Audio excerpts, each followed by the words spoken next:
தித்திக்கும் தென்மழை திக்கெங்கும் பரவட்டம் என் உயிரினும் மேலான சங்க தமிழ் தந்த தங்க மொழியிலே நடுவருக்கும் ஆன்றோருக்கும் சான்றோருக்கும் வணக்கம் கூறி என் உரையை தொடங்குகிறேன். பச்சை புடவை உடுத்திய கண்டமிது, தெளிய தேனின் மொழியை கொண்ட கண்டமிது, பல்லாயிரம் ஆண்டுகள் உயிர் கொண்ட கண்டமிது, பாரம்பரியமும் கொண்ட தமிழ்நாடு இது.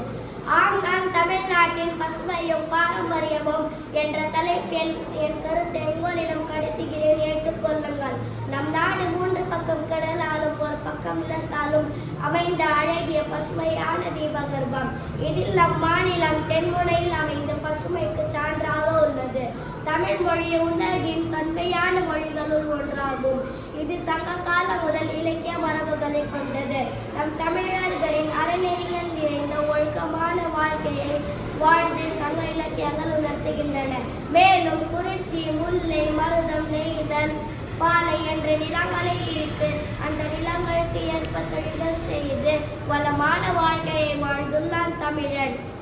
பழங்கால தொட்டே நாகரிக வாழ்க்கையை வாழ்ந்து உலக மக்களுக்கு முன்னோடியாக இருந்துள்ளனர் என்பதற்கு அகழ்வாராய்ச்சிகள் சாட்சிகளாக உள்ளன.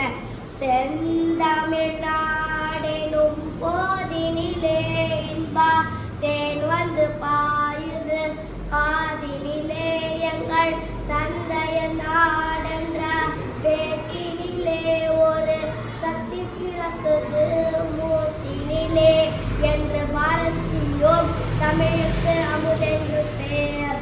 அந்த தமிழின்ப தமிழங்கள் உயிருக்கு நேர் என்று பாரதிதாசனும் மேலும் பல சான்றோர்களும் தமிழ் மொழியின் பெருமையையும் பாரம்பரியத்தையும் கூறியுள்ளனர்.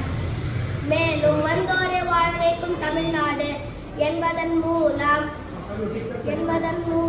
தமிழனின் விருந்தோம்பல் மற்றும் ஈகை மனப்பான்மையை அறியலாம். நம் தமிழ்நாட்டின் மலைகள், ஆறுகள், இயற்கை வளங்கள், கலைகள், இசை, நடனம் போன்றவை நம் பசுமையையும் பாரம்பரியமும் பறைசாற்றுகின்றன. மேலும் கல்வி சிறந்த தமிழ்நாடு, புகழ் கம்பன் பிறந்த தமிழ்நாடு, வள்ளுவன் தன்னை உலகினிக்கே தந்து வான் புகழ் கொண்ட தமிழ்நாடு என்ற பாரதியின் வரிகளோடு என் உரையை முடிக்கிறேன். நன்றி.